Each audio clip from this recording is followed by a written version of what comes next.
Desa Pipit menghadapi tantangan seperti abrasi pantai, penurunan populasi ikan akibat pencemaran, potensi banjirop akibat kenaikan permukaan air laut. Namun, hutan mangrove seluas 300 hektar menawarkan potensi besar sebagai penyangga alam, sumber pendapatan dari ekowisata, dan habitat bagi spesies endemik seperti burung migran, kepiting, dan kepiting bakau.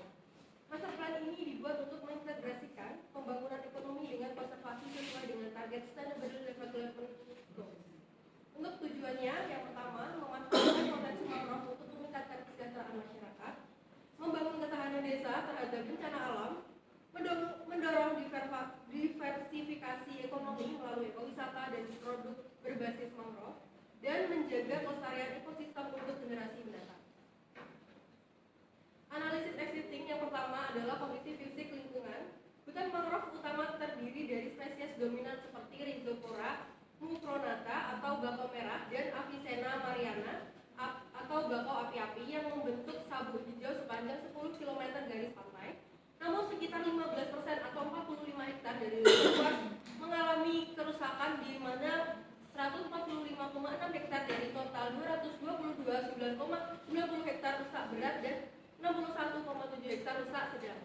Penyebab utama ini termasuk penebangan ilegal untuk kayu bakar, pencemaran dari limbah rumah tangga, dan abrasi pantai yang mencapai 5 meter per tahun yang mengancam permukaan terdekat. Kualitas air di sungai dan muara tergolong sedang dengan kadar polutan seperti fosfat dan nitrat melebihi ambang batas berdasarkan survei hipotesis menggunakan standar KSAK, menyebabkan eutrofikasi dan mengurangi oksigen terlalu hingga 4,5 mg per liter.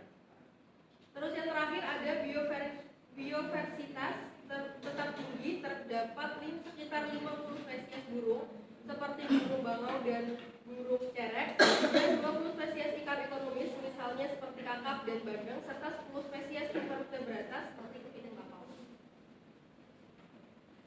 Yang kedua adalah analisis existing sosial ekonomi. Yang pertama adalah penduduk desa Pipit ini berjumlah sekitar 2.500 jiwa dengan komposisi 55% laki-laki dan 45% perempuan, serta usia rata-rata di 35 tahun. Mayoritas 60% adalah nelayan tradisional yang bergantung pada tangkapan ikan dari muara mangrove. Tingkat pengangguran juga mencapai 10%, terutama di kalangan pemuda berusia 18 sampai 25 tahun.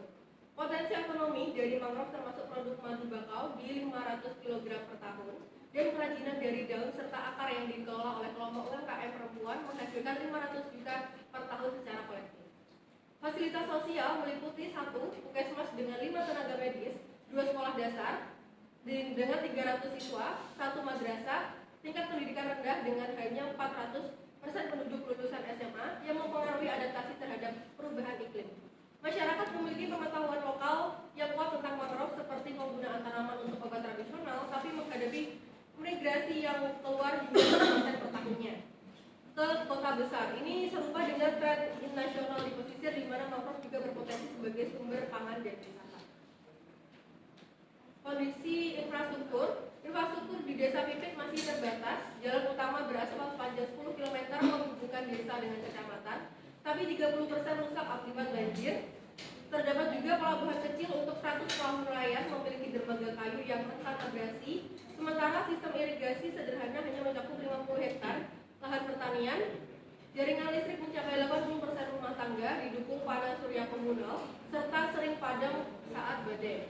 Kurangnya tanggul pantai menyebabkan banjir rutin, mirip dengan inisiatif penanaman mangrove, mitigasi banjir dan abrasi. Sanitasi juga buruk dengan 20% rumah tanpa sapi tank dan berkontribusi pada pencemaran air. Untuk perumusan programnya, ada visi dan misi. Untuk visinya menjadi desa wisata mangrove berkelas dunia yang berkelanjutan, berdaya saing, dan memberi kesejahteraan bagi masyarakat. Untuk visinya kami ada 4 visi. Yang pertama adalah melestarikan dan merehabilitasi ekosistem mangrove, mengembangkan wisata edukasi dan konservasi, meningkatkan pendapatan per kapita masyarakat, serta membangun desa wisata partisipatif dan transparan.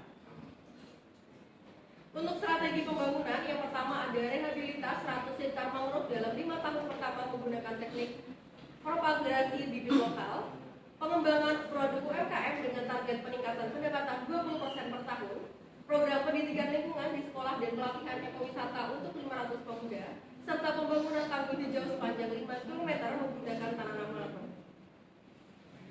Untuk rencana tata ruangnya, yang pertama ada zona budidaya terkontrol. Zona ini berfungsi sebagai area budidaya bandeng, udang, kepiting tanpa adanya bahan kimia. Zona ekowisata dan edukasi, kegiatan yang dilakukan pada zona ini seperti wisata boardwalk, mangrove, dan festival budaya lokal, serta zona penyangga pemukiman yang berfungsi untuk mengendalikan limbah dan aktivitas manusia agar tidak mencemari mangrove. Pada zona ini juga terdapat dibangun instalasi pengolahan air limbah atau IPL, atau tempat pengolahan sampah 3R maupun sistem drainase ramah ekosistem.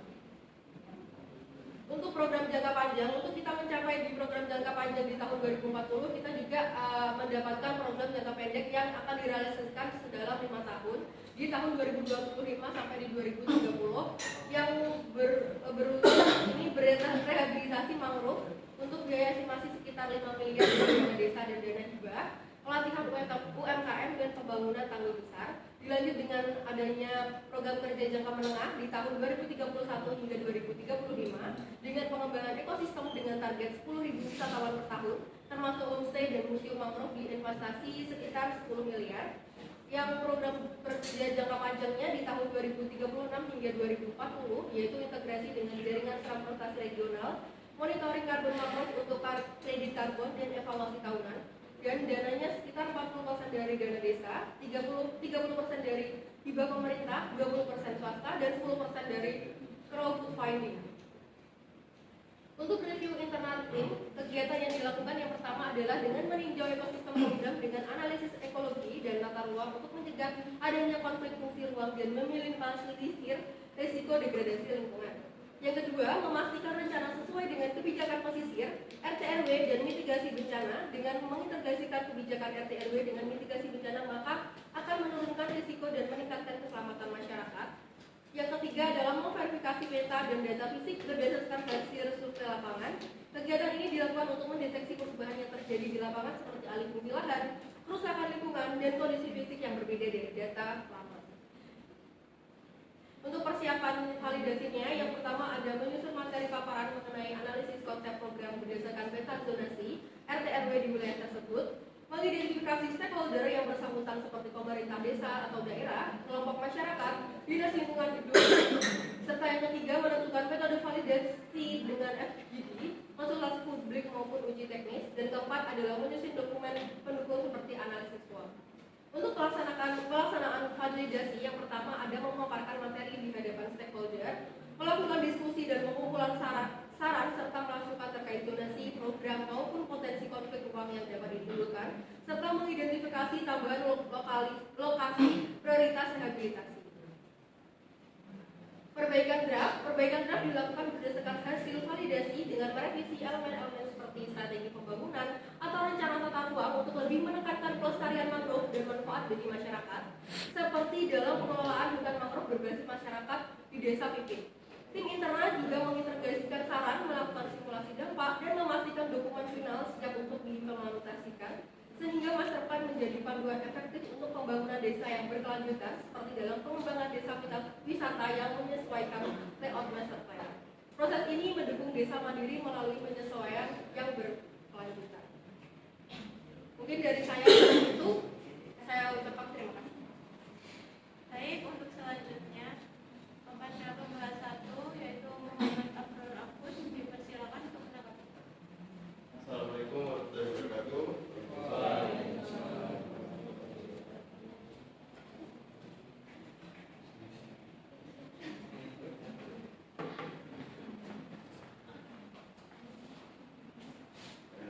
Jadi di Desa Pipit Kecamatan Sakura ini saya membaca di program jangka pendeknya di tahun 2025 sampai 2030.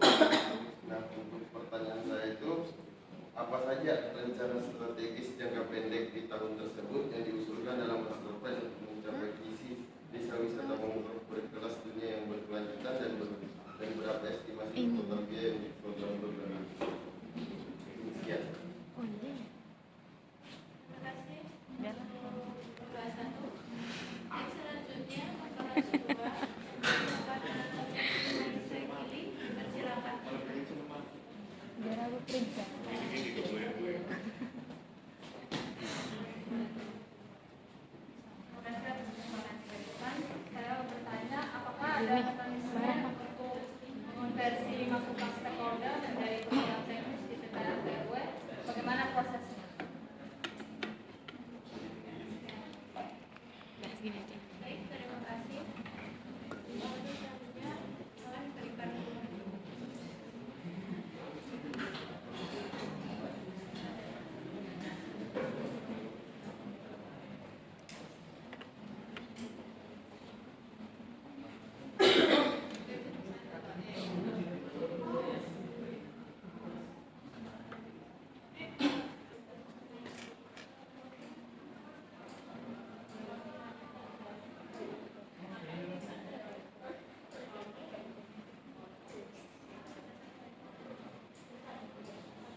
Reza. Untuk pertanyaan dari pembahas 1 mengenai apa saja rencana strategi jangka pendek di tahun 2025 hingga di 2030 yang diusulkan dalam master plan untuk mencapai visi desa wisata tersebut.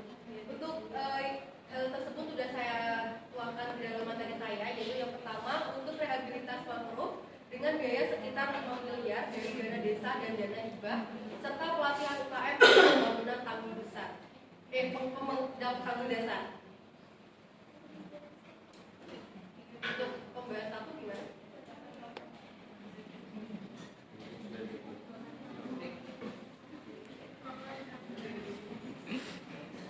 Untuk pertanyaan dari pembahas 2 terkait apakah ada mekanisme untuk mengkonversi masukan stakeholder menjadi perubahan teknis di PKRT/RW dan bagaimana untuk prosesnya?